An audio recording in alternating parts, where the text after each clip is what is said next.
Alright, today on 413 Reviews, we're going to be taking a look at the Mossberg MVP bolt-action rifle. I'm going to do a short review on it. What I mostly want to concentrate on is doing a comparison between this and an AR-15. And you're probably asking why I'm comparing a bolt-action rifle to an AR-15. Well, I'll go over that in a minute. To start the review off, this is the rifle. As you can see, it's pretty short. The overall length is a little over 35 inches. The weight is 7 pounds empty, and it comes with this standard 10 round magazine that adds about an extra half a pound to it. So this one is chambered in 5.56 223 and has an adjustable trigger system. You can go from 3 pounds up to 7. It has a Picatinny rail, and it also has adjustable iron sights and a red fiber optic front sight. And as you can see, a A2 birdcage flash hider and a pretty good rubber recoil pad. The recoil on the gun itself really isn't all that bad. But I just fired a few shots out of it. I just got this gun yesterday, so I just finally got around to making this video. And as you can see, the ammo I'm using is the M855, the steel tip military round. That seems to be the hot topic these days. I guess the government wanted to ban it, but obviously they didn't yet, so that's good. I might actually do a penetration test on that at some point. I'm not going to use steel or anything. I'm probably just going to use meat and bone just to simulate flesh and stuff like that. So, alright, let's start comparing this to the AR-15. Now, one of the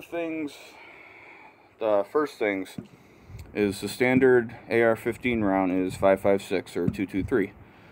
Well, you can also get an AR-15 in 7.62 or 308. Well, the MVP you can also get in 7.62 or 308.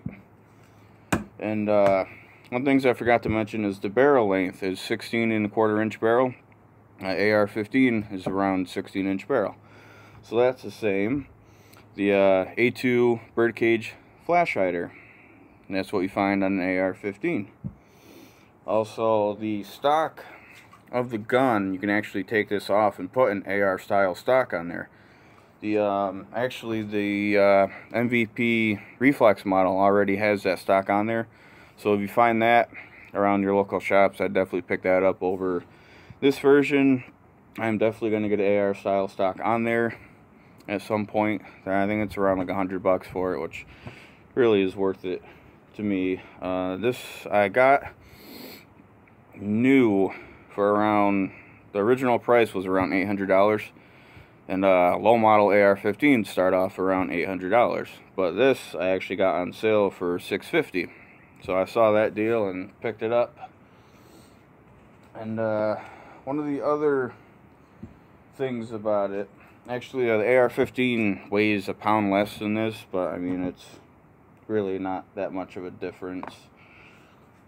And the other part is this is a pre-banned 30 round AR-15 magazine. It will fit in this gun. So just to show you guys, it fits in there. There's a little play in there, but I'm actually going to fire off a few shots out of there just to see if that will affect anything, and just to show you that the magazine actually does work. But with all that stuff on there, in my opinion, it's nothing more than a bolt-action AR-15. And if you live where I live, AR-15s and AKs and all that stuff is banned. So with this is about the closest you're going to get to actually having an AR-15. Which, like I said, is pretty much just a bolt-action version of it. The rifling on this, I was told from the gun shop I got it from, was 1 in 7, but when I look it up online, it usually says around 1 in 9.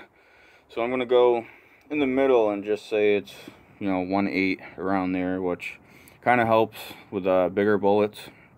But I mean, 1 9 would be better for bigger rounds. And as you can see, I'll pop it. The casing on this, the 5.56 or 2.23, is actually a pretty tiny round, but it's still a deadly round. Obviously, the military uses it, and law enforcement. But I'm just gonna take a couple shots now, show you everything works.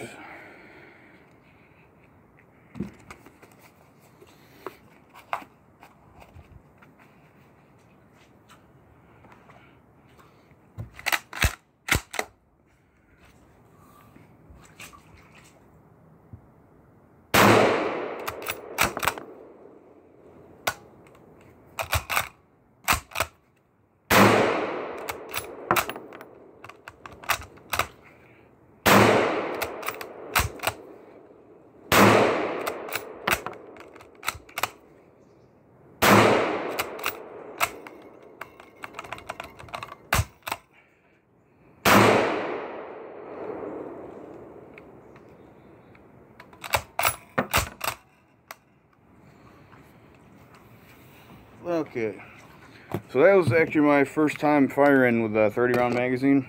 As you can see, there's a couple feed-in issues there, but that magazine is almost as old as I am, so it's well over 20 years old. So I mean, there's going to be a little something there, but you know, if you live in a spot where you know, all that stuff's not banned, you can get the plastic polymer one and you shouldn't have any problems. But when I checked everything, the spring and everything in there seemed perfectly fine. And also, if you do get this gun, it will fire single shots. So if you pull the magazine out and there's still a round in the gun, it still will fire. This magazine was about 40 bucks. As you can see, it's pretty worn out and faded, but I mean, you know, everything seems to be there.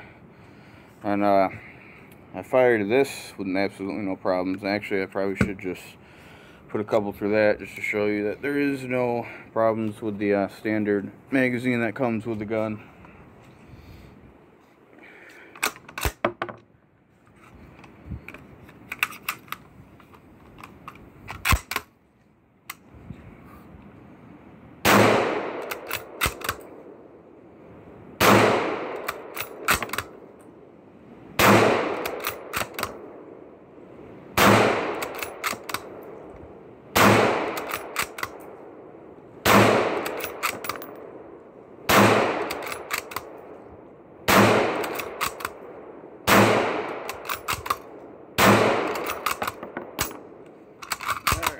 So that's empty.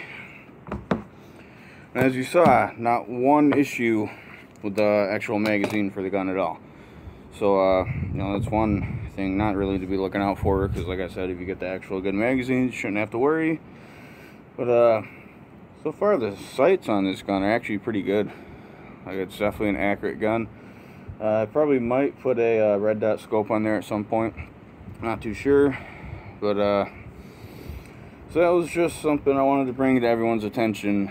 You know, if you live in a liberal state like I do, this is pretty much a bolt action ar15. That's pretty much what it is.